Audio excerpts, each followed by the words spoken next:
현재 우리나라에 입국한 탈북자의 수는 대략 3만 5천 명 정도 된다고 합니다. 물론 우리나라가 아니라 다른 나라로 망명한 탈북자들까지 생각하면 굉장히 많은 수가 있으리라고 생각합니다.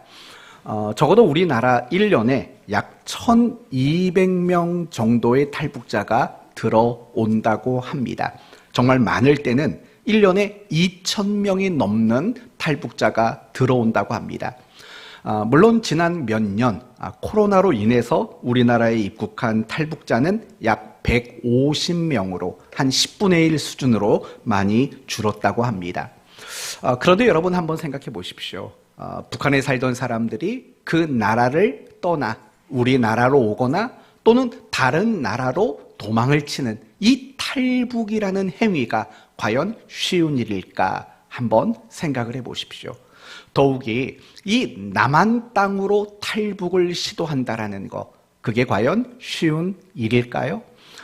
결코 쉬운 일은 아닐 겁니다. 분명히 목숨을 건 시도일 겁니다. 물론 돈 많은 북한 사람들은요, 그 돈을 이용해서 조금 더 안전하고 조금 더 편안한 방법으로 탈북하는 사람들이 있을 겁니다. 그러나 북한에 돈 많은 사람들이 몇이나 있겠습니까? 대부분은 돈이 없고 가난한 사람들입니다. 그래서 그들은 두만강을 건너거나 아니면 철책을 넘어서 남한 땅으로 돌아오는 정말 목숨을 건 탈북을 시도하는 그런 사람들이 상당수인 겁니다. 그러면 생각해 봅시다. 과연 그들이 목숨을 걸고 탈북하는 이유는 과연 뭘까요? 북한의 공산주의 체제에 대한 불만 때문일까요? 아니면 먹고 사는 것이 부족하기 때문일까요? 아니면 그들에게 더 나은 미래를 보장받기 위해서일까요? 물론 그러한 이유들도 있을 겁니다. 그러나 진정한 이유는 그들이 자유를 얻기 위해서 목숨을 건 탈북을 그들이 시도한다고 말할 수 있는 겁니다. 여기서 우리가 알 수 있는 것은 무엇입니까? 자유라는 것은요, 정말 목숨을 걸 정도로 절대적인 가치가 있는 것, 그것이 바로 자유다라는 점을 알 수 있는 겁니다. 그래서 미국의 혁명가인 어떤 한 사람이 이렇게 말했습니다. 자유가 아니면 죽음을 달라. 여러분이 이 말을 속에서는 자유와 죽음이라는 단어가 나오는데 어느 것이 더 가치 있다라는 겁니까? 자유가 가치 있는 거죠. 그러니까 자유가 아니라면 차라리 죽여달라라고 말할 정도로 자유는 굉장히 가치 있는 것입니다. 오늘 본문은 바로 이런 절대 가치를 가지는 그 자유를 가진 자들의 모습이 어떠했는가를 우리에게 소개해주고 있는 겁니다. 그러므로 자유를 가진 자들에게 나타나는 모습 또는 특징이 무엇인가를 먼저 살펴보고, 그리고 여러분 모두도 자유를 가진 자로서 그러한 삶을 살겠다고 다짐하는 그런 시간이 되었으면 좋겠습니다. 이제 오늘 본문의 내용을 살펴봅시다. 오늘 본문의 내용은 가룟 유다가 죽고 공석이 된 사도의 한 자리를 새로 선출하는 내용이 바로 오늘 본문의 내용입니다. 오늘 본문 마지막을 보면 마띠아라는 사람을 사도로 선출해서 12명의 사도를 완성하는 내용이 오늘 본문의 내용인 겁니다. 먼저 15절 말씀부터 봅시다. 15절을 보면 베드로가 그 공동체 앞에 일어서서 말을 합니다. 무슨 말 하냐? 간단히 말하면 이거죠. 가룟 유다 대신의 사역을 감당할 사도 한 사람을 충원하자. 결혼된 그 사도의 직무를 대신할 한 사람을 충원하자라고 제안을 합니다. 그러면서 21절과 22절을 보면 한 명을 충원해야 되는데 어떤 자격 조건을 갖추어야 한다라고 이야기를 합니다. 보시면 21절, 이러함으로 요한의 세례로부터 우리 가운데 올려져 가신 날까지 주 예수께서 우리 가운데 출입하실 때에 항상 우리와 함께 다녔던 사람 중 하나를 세워라고 말합니다. 그러면 새롭게 선출될 사도의 자격 조건은 뭐죠? 예수님이 무엇을 시작할 때부터? 공생애를 시작할 때부터. 그럼 여러분, 예수님이 공생애를 어느 순간부터 시작을 하셨죠? 세례 요한에게 세례를 받는 그 순간이 이제는 공생애를 시작하는 출발점이라고요. 그 순간부터 예수님이 승천하시는 날까지 우리와 함께 있었던 사람, 바로 그 사람 안에서만 사도라는 직분을 감당할 사람을 뽑아야 된다. 베드로가 이렇게 제안을 합니다. 그러자 그 공동체 안에서는 두 사람을 제안을 합니다. 첫 번째 사람은 누구죠? 요셉이라는 사람이에요.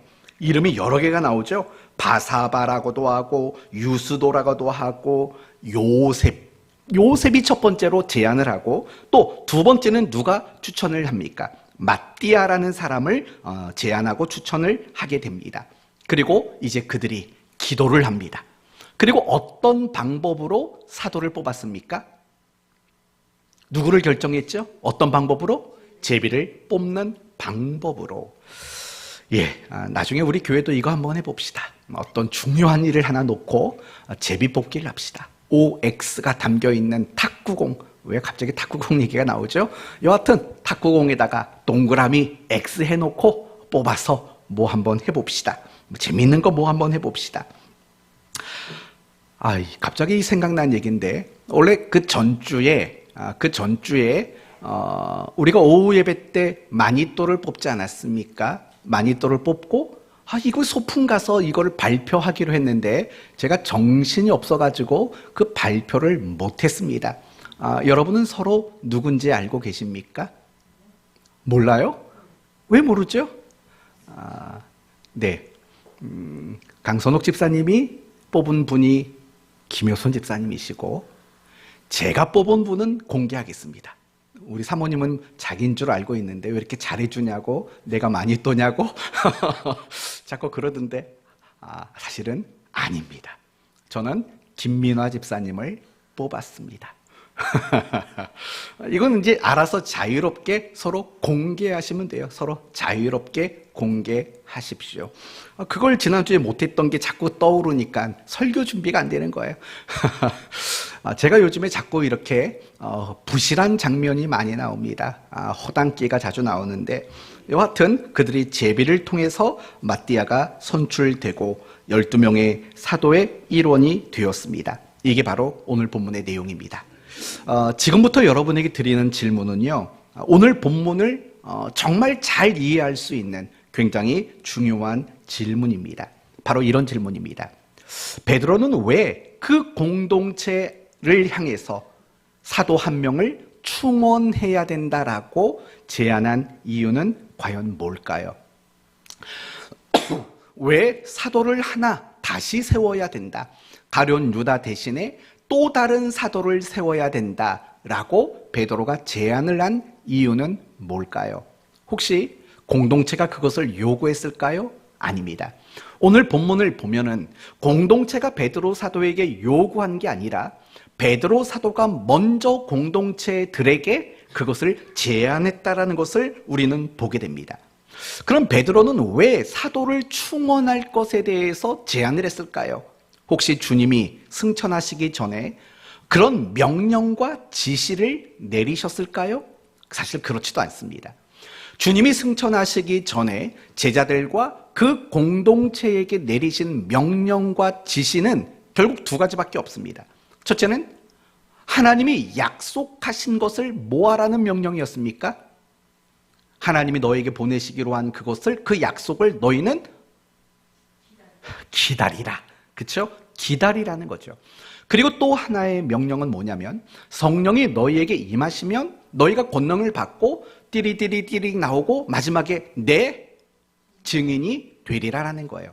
그러니까 주님이 승천하시기 전에 제자들과 그 공동체에게 내리신 어떤 지시사항은요, 약속하신 성령을 기다려라 라는 게 첫 번째고, 두 번째는 그 성령이 임하게 되면 너희들은 내 증인이 되어야 한다라고 말씀하시는 이 두 가지 말고는 승천하시기 전에 어떤 명령과 어떤 지시를 하신 적이 없습니다. 그러면 혹시 승천하신 후에 베드로에게 몰래 오셔서 사도를 하나 충원해라 라고 명령하셨을까요? 결코 그것도 아닌 겁니다. 제가 이런 이야기를 하는 이유는, 왜 베드로 사도가 한 명의 사도를 다시 충원하려고 했는가? 그 모습이 우리에게 너무나도 중요한 무엇인가를 알려주기 때문이라는 거예요. 적어도 베드로 사도가 한 명의 사도를 충원하려고 했던 그 이유 중 하나는 무엇이냐? 한마디로 말한다면 그가 하나님의 말씀을 묵상하는 가운데 그런 뭔가의 깨달음이 있었다라는 거예요.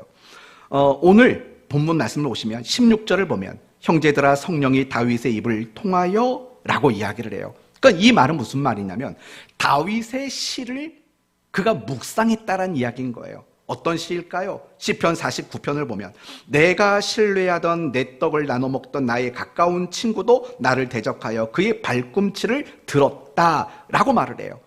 그러니까 이런 본문들인 거죠. 또 시편 69편을 보면 이런 말도 나와요. 그들의 거처가 황폐하게 하며 그들의 장막에 사는 자가 없게 하소서. 이거는 유다가 자결하고 나서 창자가 터져 죽은 그 아겔 다마에 대한 이야기죠. 또 시편 109편 말씀 보시면 그의 연수를 짧게 하시며 그의 직분을 타인에게 빼앗게 하시며 라는 이 시편의 말씀을 묵상했던 거죠. 그리고 그 말씀을 묵상하면서 베드로는 가룟 유다 대신에 새로운 사도 한 사람을 충원하는 것이 하나님의 뜻이라고 확신을 갖게 되었다라는 거죠. 사실은 여기서부터 시작이 되는 거예요. 베드로가 한 명의 사도를 충원하려고 하는 것은요, 그 어떤 다른 이유가 아니에요. 베드로가 말씀을 묵상하는 가운데 이 가룟 유다 대신에 새로운 사도를 세우는 것이 하나님의 뜻이구나 라는 그 깨달음과 확신을 가지는 데로부터 이 이야기가 시작이 된다는 거예요. 그리고 더 나가서 이 베드로는 내 증인이 되리라는 주님의 그 명령을 받고 내가 이것을 수행하겠다라고 결정을 내렸기 때문이라는 거예요. 그걸 뭘 보면 알 수 있냐면 22절을 보십시오.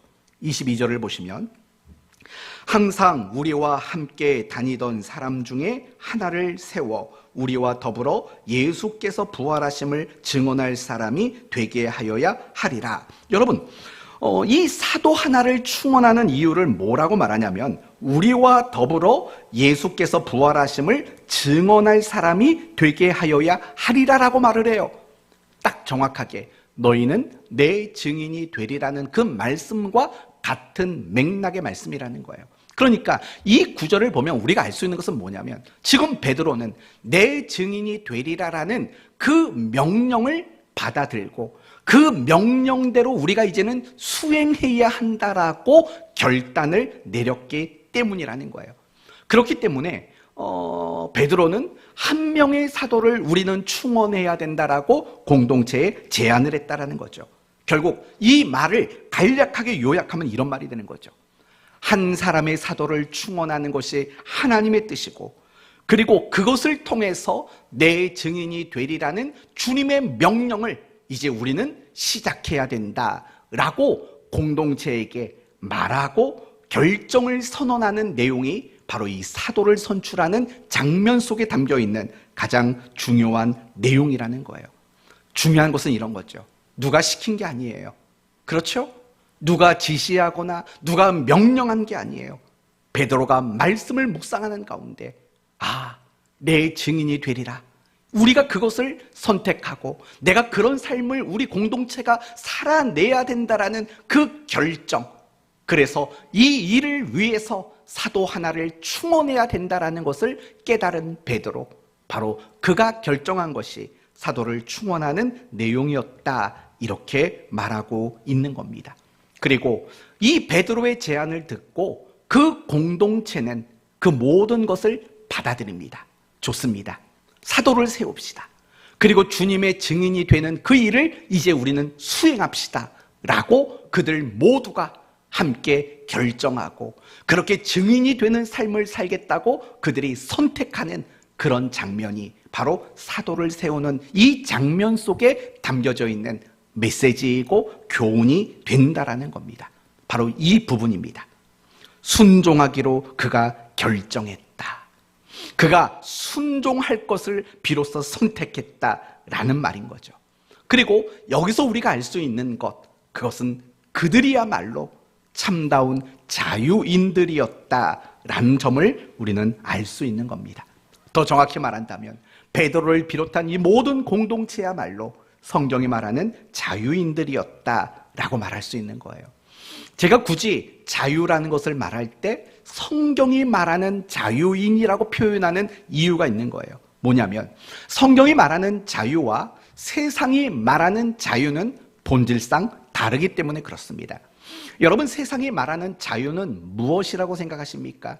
한마디로 말하면 다 자기 마음대로예요. 다 자기 뜻대로고 다 자기 마음대로 하는 거예요. 그게 바로 세상이 말하는 자유인 거죠. 그러나 성경이 말하는 자유는 전혀 달라요. 성경이 말하는 자유가 뭐지요? 하나님의 뜻과 하나님의 순종에 대한 자유가 바로 성경이 말하는 자유라는 거죠. 그러니까 오늘 본문의 베드로와 그 모든 공동체는 무엇을 했냐? 하나님의 뜻에 순종할 것에 대한 선택과 결정, 그것이 바로 그들이 진정한 자유자였다라는 것을 보여주는 사건이라는 겁니다.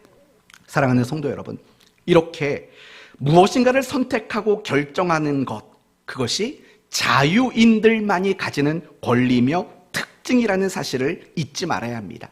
다시 말한다면 정말 하나님의 뜻과 그 뜻에 순종하기로 결정하는 것, 그것은 자유인들만이 가질 수 있는 특징이라는 거예요.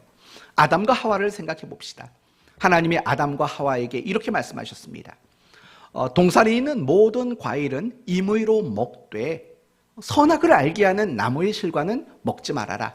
그것을 먹는 날에는 정령 죽으리라라고 말을 했어요. 그리고 결국에는 아담과 하와가 사탄의 유혹을 받아서 그 선악을 알게 하는 나무의 실과를 따먹고 말았어요. 결정을 누가 했을까요? 그것을 따먹고 안 먹고의 결정은 누가 했을 거라고 생각하십니까?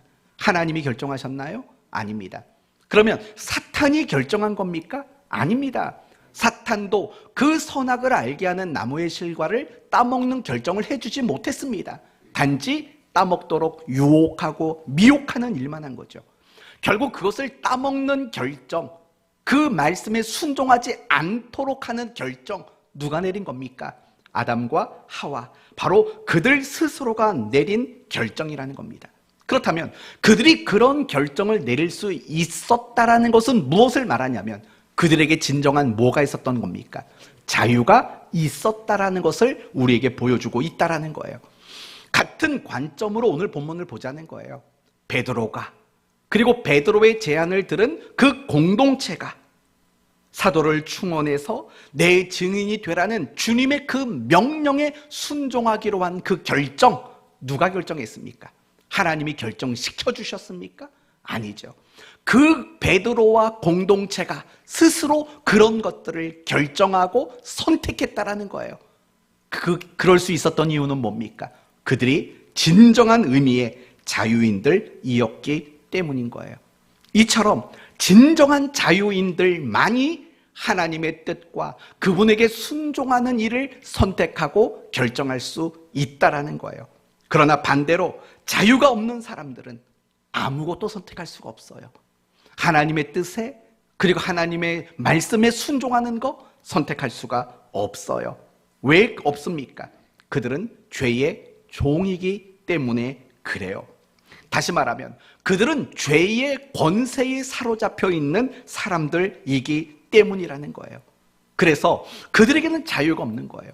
더 정확히 말한다면 그들은 죄를 짓는 것도 스스로 선택할 수가 없어요. 왜 그렇습니까? 그들에게는 그 어떤 자유도 없기 때문에 그래요. 그냥 죄를 짓게 되는 거예요. 죄의 권세에 사로잡혔기 때문인 겁니다. 사랑하는 성도 여러분, 우리 모두는 자유를 가진 사람들이에요. 하나님의 뜻을 선택할 수 있고 하나님 말씀에 순종하는 것을 결정할 수 있는 이런 자유를 우리는 가지고 있는 거예요. 이게 바로 구원이지요. 구원이라는 것은 우리가 죽어서 천국 가는 것만 구원이 아니라 비로소 우리가 자유자가 되는 것이고 자유인이 되는 것, 그게 바로 성경이 말하는 굉장히 중요한 구원의 의미인 거죠. 그리고 하나님이 우리에게 자유를 주셨다라는 것은요, 우리를 대단히 가치 있는 존재로 여기신다라는 뜻이기도 한 것입니다. 그러므로 저와 여러분이 이런 자유인이 되었다라는 것, 그 자체는 대단히 감사한 일이고 대단히 영광스러운 일이라는 것을 우리는 잊지 말아야 합니다. 누가 여러분에게 당신은 자유인입니까? 라고 묻는다면 뭐라고 답하시겠습니까? 맞습니다. 저는 자유인입니다. 라고 답하시면 되는 겁니다. 그렇다면 여러분, 하나님은 우리가 자유인이라는 것을 아는 것으로 멈추는 것을 원하지 않습니다.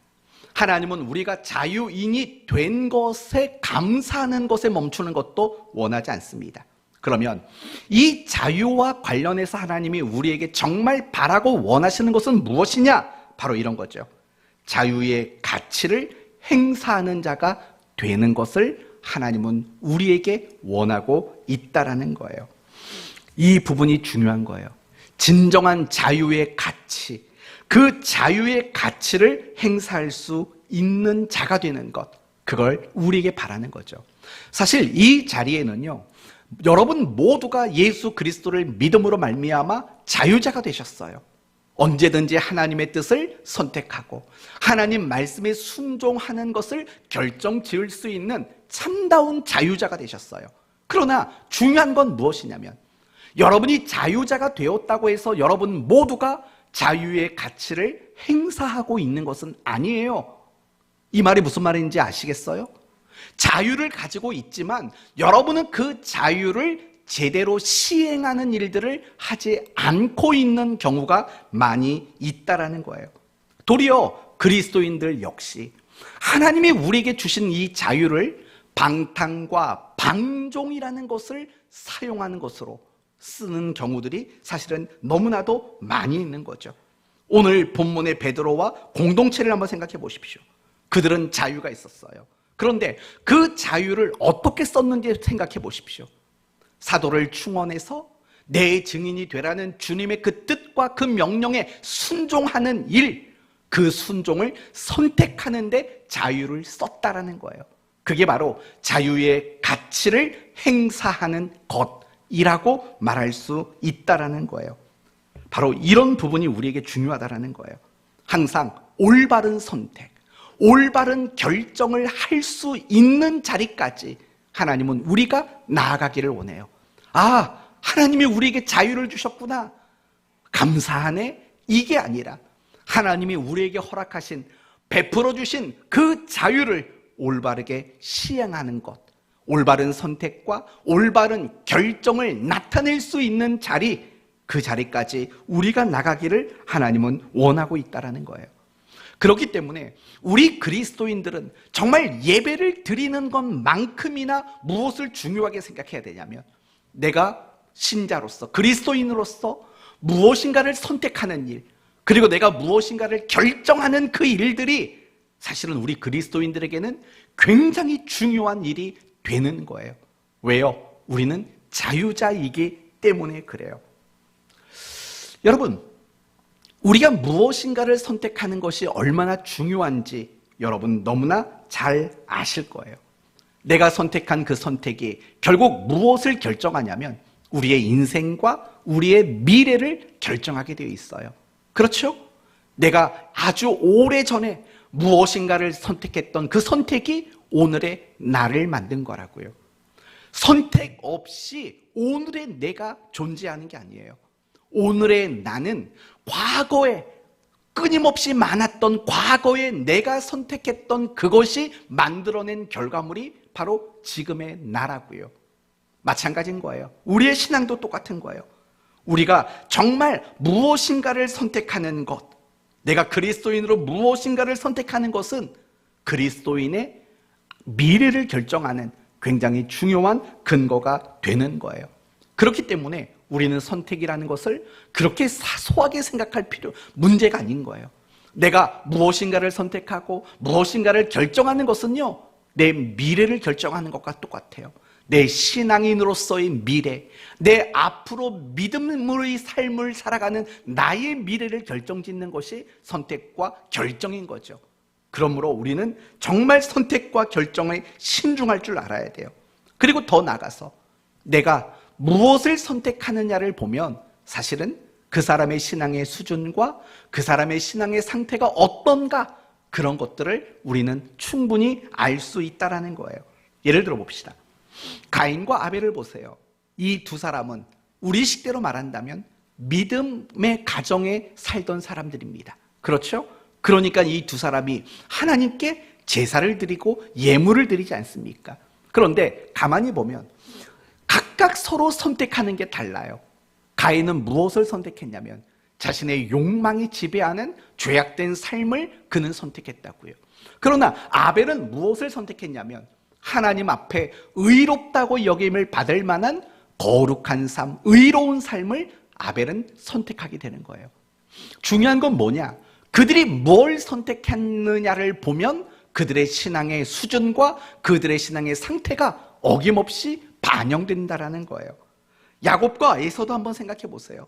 이 사람은 약속의 씨로 이 땅에 태어난 이삭의 자식들이라고요. 그러니까 역시 믿음의 가정에서 태어난 사람들인 거죠. 그러나 여러분, 에서는 무엇을 선택했냐면 팥죽을 선택했어요. 야곱은 무엇을 선택했습니까? 장자권을 선택했다고요. 그리고 훗날 야곱은 같은 혈통 안에서 배우자를 선택한다고요. 그러나 에서는 이방 여인들 중에서 자신의 매력에 끌리는 여인을 데려다가 배우자로 삼고 결혼을 하게 된다는 거예요. 결국 이런 것들만 보더라도 그들이 선택했던 내용이 뭔가가 그들의 신앙과 그들의 믿음의 수준들을 반영하고 있다는 것을 우리는 알 수 있는 거죠. 하나만 더 얘기해 볼까요? 아브라함과 그 조카 롯을 생각해 보세요. 이 두 사람은 모두 똑같이 갈대아 우르에 있었던 사람이에요. 하나님께서 아브라함을 부르실 때 이 롯도 함께 갈대아 우르를 떠났다고요. 그러다가 서로 번창하게 되고 함께 거주할 수 없는 상태가 되었어요. 그러자 두 사람은 협의하에 서로 분가할 것을, 독립할 것을 그들은 결정합니다. 이제 땅을 선택해야 돼요. 여러분, 아브라함은 땅을 어떻게 선택합니까? 하나님, 어떻게 해서 어디를 갈까요? 그랬을 때 하나님이 뭐라고 말하냐면 내가 보여주는 땅으로 가라 라고 말을 한다고요. 그러나 그 조카 롯은 어떻게 합니까? 자기 눈에 보기 좋은 땅, 결국 소돔과 고모라 지역을 선택하게 되지 않습니까? 여기서도 중요한 건 뭐냐? 그가 무엇을 선택했느냐는 결국 그의 신앙이 반영될 수밖에 없다는 거예요. 사실 우리도 마찬가지예요. 내가 무엇을 선택하느냐, 내가 무엇을 결정하느냐, 그건 너무 중요한 거예요. 조금만 더 구체적으로 말한다면 내가 누군가와 말을 할 때 어떤 말을 선택하느냐, 어떤 단어를 선택하느냐, 이게 여러분의 신앙이 반영되는 거라는 거예요. 우리가 어떤 감정을 선택할 때도, 우리가 어떤 반응을 선택할 때도, 우리가 무엇인가를 결정할 때도 결국 그 선택과 결정 속에는 무엇이 투영될 수밖에 없느냐면 그 사람이 가지고 있는 신앙의 수준과 내용이 그 속에 담겨질 수밖에 없다라는 거예요. 그렇기 때문에 여러분, 중요한 건 무엇이냐면 내가 무엇을 선택하고 무엇을 결정하느냐, 그건 자유자로서 굉장히 중요한 일이라는 거예요. 그리고 이 말을 반대로 말하면 이런 거예요. 앞으로 내가 무엇을 선택하고 무엇을 결정하느냐가 나를 성장시킬 수도 있고 나를 성숙하게 만들 수도 있다라는 사실을 우리는 알 수 있는 거죠. 그렇기 때문에 여러분, 진정한 자유자로서 그 자유의 가치를 행사하셔야 돼요. 무엇으로 행사합니까? 올바른 선택과 올바른 결정으로 여러분에게 주어진 그 자유의 가치를 우리는 행사할 수 있어야 된다는 거예요. 제가 오늘 여러분에게 강조하고 싶은 게 바로 이 대목인 거예요. 우리 모두는 자유 얻음에 대한 감사의 자리에 머물러 있을 때가 많다고요. 그러지 말고 내게 허락된 그 자유의 가치를 선택과 결정이라는 것을 통해서 날마다 행사하고 시행할 줄 아는 그런 우리 모두가 되어야 한다는 거죠. 여러분이 진정한 자유자라면 여러분은 올바른 선택을 할 줄 알아야 되는 거예요. 올바른 선택. 그게 진짜 자유자만이 할 수 있는 일이거든요. 내가 올바른 선택을 하지 못한다는 건 내가 가지고 있는 이 자유의 가치가 얼마나 고귀하고 탁월한가를 우리는 알지 못하고 있기 때문이라는 거예요. 저는 여러분 모두가 올바른 선택을 할 수 있는 진정한 자유의 가치의 시행자가 되었으면 합니다. 그렇다면 우리가 올바른 선택을 하기 위해서 필요한 것은 뭘까? 사실은 이게 제일 필요한 거죠. 올바른 기준을 가지는 거죠. 내가 무엇인가를 선택하고 무엇인가를 결정하는 데 있어서 그 기준이 중요한 거예요. 그 기준이 중요한 거죠. 여러분은 오늘 하루 살아가면서 많은 선택과 많은 결정을 했을 거예요. 그 선택의 기준은 과연 무엇이었습니까? 내 기쁨 또는 내 만족, 어떤 나의 유익, 이런 것들이 기준이었다면 우리는 올바른 선택을 하지 못했을 확률이 대단히 많은 거죠. 그러면 우리가 자유인으로서 올바른 선택을 하기 위해서 과연 필요한 기준은 무엇인가? 세 가지로 말씀을 드리겠습니다. 첫째, 신자다움을 선택해야 됩니다. 뭘 선택하라고요? 신자다움. 간단히 말하면 이런 거죠. 어떤 게 신자다운 건가? 내가 뭘 선택하는 쪽이 더 그리스도인다운 쪽인가? 이걸 기준으로 우리는 선택을 할 줄 알아야 되는 거예요. 그게 중요한 거죠.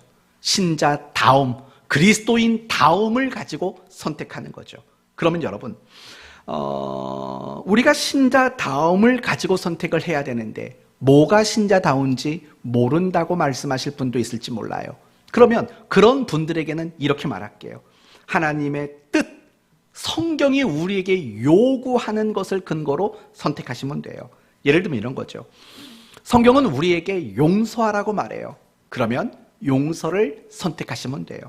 성경은 우리에게 순종, 섬김, 참음, 인내, 겸손, 평화하라고 말을 해요. 그러면 우리는 그것을 선택하시면 돼요. 그게 신자다운 선택이 될 수 있는 거예요. 그런데 혹시라도 또 나는 하나님의 말씀도 잘 몰라요 라고 말하시는 분이 있다면 이런 걸 선택하십시오. 하나님이 기뻐하는 쪽이라고 여겨지는 곳을 선택하시면 됩니다. 하나님이 기뻐하는 것.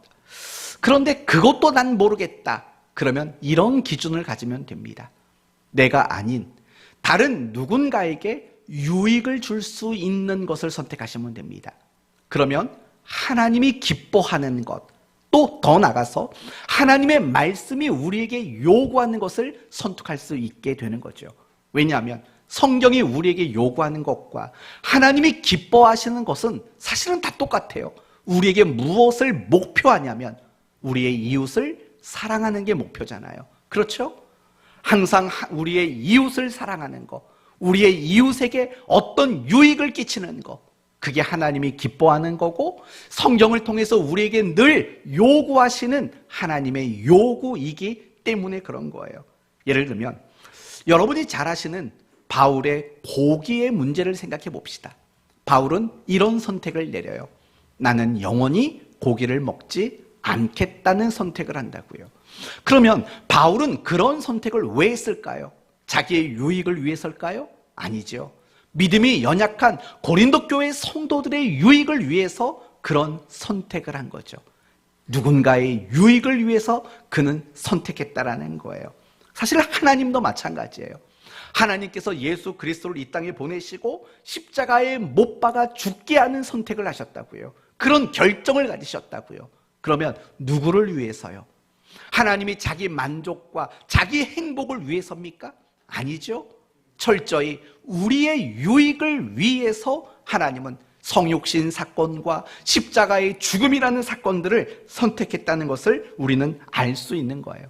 그렇기 때문에 정말 신자다운 선택을 우리가 한다는 것, 정말 올바른 선택의 기준을 가진다는 건 결국에는 누군가에게 유익을 줄 수 있는 것을 선택하는, 결정하는 바로 그 일이라는 사실을 우리는 알 수 있는 겁니다. 사랑하는 성도 여러분, 여러분은 자유인이에요. 자유자예요. 여러분은 지금 올바른 선택을 하고 계십니까? 여러분이 하고 있는 그 모든 선택들이 하나님의 뜻 안에, 하나님의 말씀의 요구 안에 정말 합당한 것들인가요? 여러분이 선택하고 여러분이 결정하는 그 모든 일들이 누군가에게 정말 유익을 끼치고 있는 일들인지 우리는 우리 스스로를 점검해 볼 수 있어야 한다는 거예요. 항상 이런 기준을 가지고 우리는 무엇인가 선택하고 결정하는 일들을 할 수 있어야 되는 거예요. 그리고 중요한 것은 하나님은 결국에 가서는요, 우리에게 책임을 묻는다는 사실도 잊지 말아야 되는 거예요. 여러분이 선택한 것, 여러분이 결정하신 것, 그것에 대한 책임을 하나님은 반드시 물으셔요. 다시 아담과 하와를 한번 생각해 봅시다. 그것을 먹는 날에는 정령 죽으리라고 했다고요. 그래서 어떻게 됐습니까? 그걸 따먹었습니다. 그 결과는 그들이 그 하나님이 말씀하신 바에 대한 그 책임을 지는 자리에 그들이 나가고 말았지 않습니까? 쫓겨났습니다. 그들은 죽게 됐습니다. 하나님이 책임을 물으셨기 때문입니다. 마태복음 25장을 보시면 달란트의 비유가 나옵니다. 5달란트와 2달란트와 1달란트 받은 자의 이야기가 나옵니다. 그런데 중요한 것은 뭐냐? 그것도 결국에는 각각 재능대로 달란트를 받았고 그 받은 달란트를 근거로 그들은 다 책임을 묻는 순간들이 왔다는 게 가장 중요한 핵심 아니겠습니까? 우리도 마찬가지예요. 내가 무엇을 선택하고 무엇을 결정한 거에 대해서도 반드시 하나님은 그 자유의 선택과 결정에 대해서 반드시 우리에게 책임을 물으시는 분이라는 거예요. 반드시 책임을 물어요. 제가 여러분에게 이렇게 말하는 이유는 뭐냐면 정말 많은 그리스도인들이 하나님이 우리에게 주신 그 자유에 대해서 책임을 묻는다는 것을 망각하고 살아가는 사람들이 많이 있기 때문에 그래요. 그리고 더 나아가서 하나님이 우리에게 자유를 주셔서 내가 무엇인가를 선택하고 결정한 일에 대해서 우리는 도리어 남의 탓을 할 때가 많다고요. 예를 들면 이런 거죠. 내가 어떤 문제가 생겼고 내가 어떤 불행이 생겼고 내가 어떤 아픔의 일들이 생겼어요. 그런데 우리는 그런 일들이 생기면 무슨 생각을 하냐면 제일 먼저는 남의 탓으로 모든 걸 돌린다고요. 그리고 나서 또 한 가지는 뭐냐? 하나님께 원망하는 것으로 우리의 마음을 잡을 때가 많은 거예요. 하나님, 이게 뭡니까? 하나님, 도대체 내가 왜 이런 일을 겪습니까? 그러나 우리가 조금만 더 엄밀히 생각해 본다면 아까 말했지 않습니까? 지금의 나는 무엇이 만들었다고요? 예전에 내가 했던 선택과 내가 했던 결정이 나의 지금을 만들었다고 분명히 말씀을 드렸죠. 그런데 그걸 놓치는 거죠. 그래서 하나님께 원망하고 하나님께 불평하는 그런 일들이 내 삶에 너무나도 많이 나올 수밖에 없는 거죠. 사랑하는 성도 여러분, 그걸 기억하셔야 돼요. 우리는 자유를 가진 것에 대해서 감사하는 사람만이 아니라 내가 받은 그 자유의 가치를 행사하는 사람이 되어야 된다고요. 올바른 선택과 올바른 결정으로 내 자유를 행사하셔야 돼요. 그러기 위해서는 올바른 기준이 필요한 거고, 그리고 하나님이 반드시 내 선택에 대해서 책임을 묻는다는 사실을 잊으면 안 된다고 여러분에게 여기까지 말씀을 드렸어요. 이제 끝으로 마지막 이야기를 할게요. 여기까지는 어떤 내용인지 이해하시겠죠? 하나님이 우리에게 자유를 주셨다. 근데 우리는 그 자유를 행사하는 자가 되어야 된다. 어떻게 해요? 올바른 선택과 올바른 결정을 통해서 자유를 행사하는 자리까지 나가야 된다. 여기까지 온 겁니다. 그렇다면 우리가 자유를 올바르게 행사하기 위해서 우리에게 진짜 필요한 것은 뭐냐? 결국은 진리라는 거예요. 하나님의 말씀이라는 거예요. 여러분, 요한복음 8장에 이 말씀 아시죠? 그러므로 예수께서 자기를 믿는 유대인들에게 이르시되 너희가 내 말에 거하면 참으로 내 제자가 되고 진리를 알지니 진리가 너희를 자유롭게 하리라 라는 거예요. 여러분, 정말 자유자가 되는 유일한 방법을 뭐라고 말하냐면 진리라고 말해요. 그렇죠? 진리가 우리를 자유롭게 만든다고 이야기를 하고 있는 거예요. 오늘 본문도 마찬가지죠. 베드로, 그 공동체가 정말 내 증인이 되라는 주님의 말씀 앞에 선택하고 결정을 지을 수 있었도록 만들었던 원인이 뭐라고 그랬습니까? 베드로가 무엇을 했기 때문에? 말씀을 묵상했기 때문에.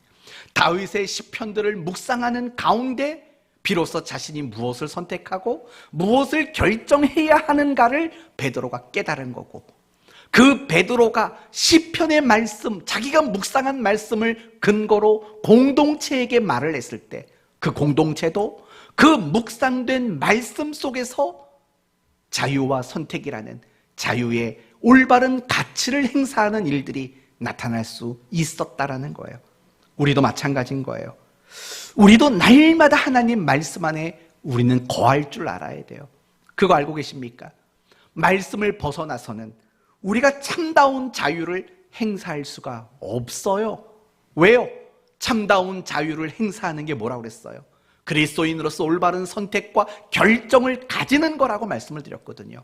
그런데 그러기 위해서 우리가 하나님의 말씀 안에 거하는 거, 날마다 말씀을 묵상하며 살아가는 거, 그게 우리에게는 절대적일 수밖에 없다고요. 여러분, 지난 3일여간 사시면서 매일매일마다 하나님의 말씀을 묵상하는 이런 삶을 살아왔습니까? 그렇지 않다면 어쩌면 여러분은 자유를 올바르게 행사하지 못하는 그런 선택과 그런 결정이 많이 있었을지 모릅니다.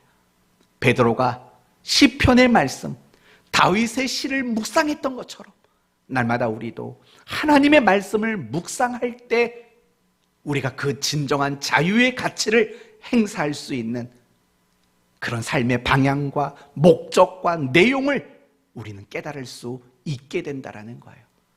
진리, 하나님의 말씀이 아니고는 우리가 자유의 가치를 행사할 수 있는 다른 근원은 없어요.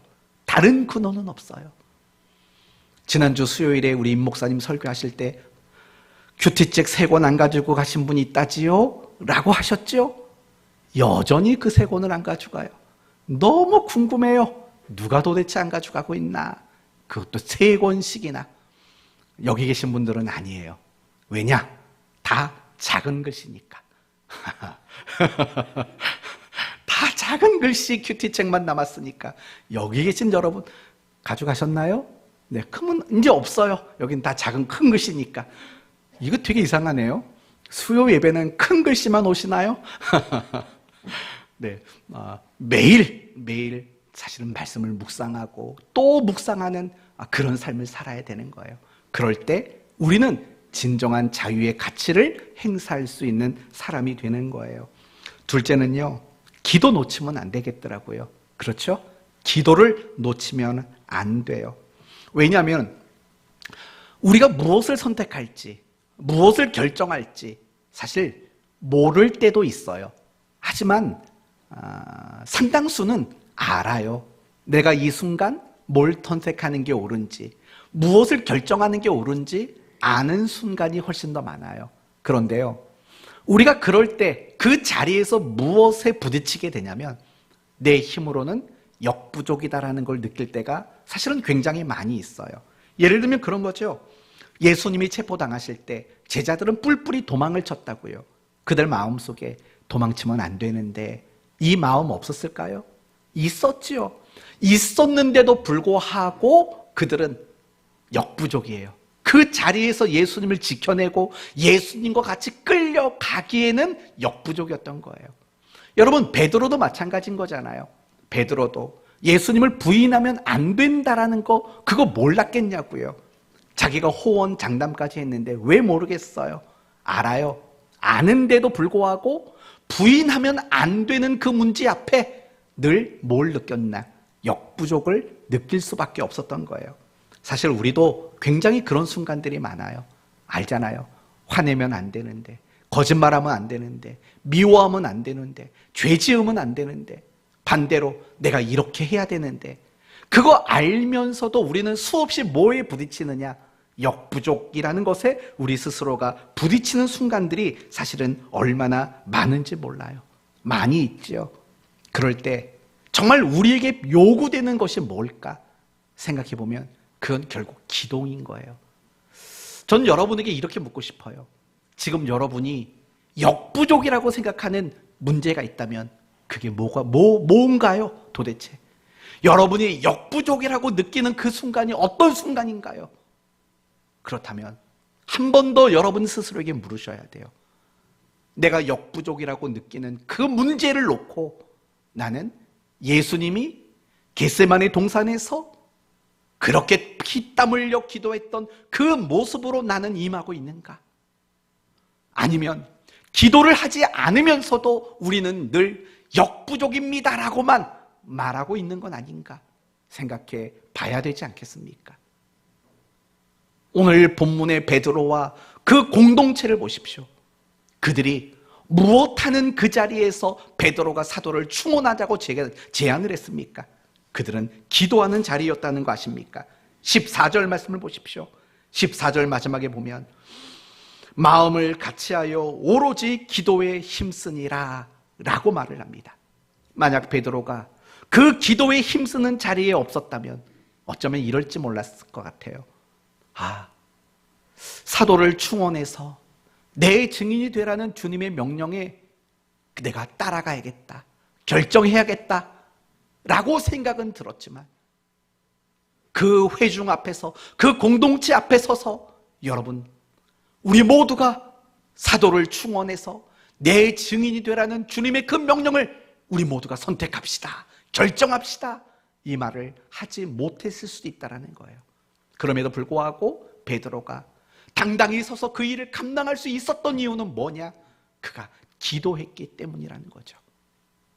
우리는 늘 신앙생활하면서 용서가 안 돼, 이해가 안 돼, 순종이 안 돼, 헌신이 안 돼, 역부족이야. 늘 우리는 역부족을 이야기한다고요. 정말 여러분이, 아니 우리 모두가 역부족을 느끼고 있는 순간이라면 사실 우리는 만사를 제치고라도 하나님 앞에 기도하는 그 일들을 놓쳐서는 안 되지 않겠습니까? 우리가 진정한 자유의 가치를 행사하지 못하는 이유는 결국 여기에 있는 거예요. 말씀을 묵상하지 않고 내가 묵상한 그 말씀대로 힘써 살아가기를, 그 나의 역부족을 이겨내도록 하나님의 도우심을 구하는 그 기도에 힘쓰지 않기 때문에 우리는 이 진정한 자유의 가치를 행사하지 못하는 거죠. 나 자유인이야. 늘 여기에만 머물러 있는 거죠. 정말 내가 가지고 있는 그 자유의 가치를 그리스도인다운 선택과 결정으로 표현하고 나타내는 이 일들을 못하는 것, 묵상이 없고 기도가 없는 삶을 오늘날 그리스도인들이 살아가고 있기 때문인 거예요. 오늘 말씀을 마치겠습니다. 우리 모두는 자유인입니다. 너무나도 가치 있는 존재가 되었어요. 예전에는 우리는 자유인이 아니었어요. 그렇게 가치가 있는 존재가 아니었다고요. 그러나 이제는 예수 그리스도를 통해서 자유인이 되었고 정말 가치 있는 존재가 될 수 있었던 거예요. 그러므로 그 자유 얻음에 감사하는 것으로 멈추지 말고 그 자유의 가치를 행사하는 사람이 되십시오. 어떻게 해요?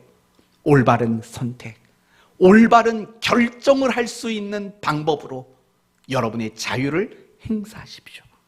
그러기 위해서 여러분에게 절대적으로 필요한 것은 끊임없이 말씀을 묵상하는 일과 그리고 나의 역부족을 깨닫고 하나님 앞에 엎드려 날마다 기도하는 이 두 가지를 놓치지 않기를 바랍니다.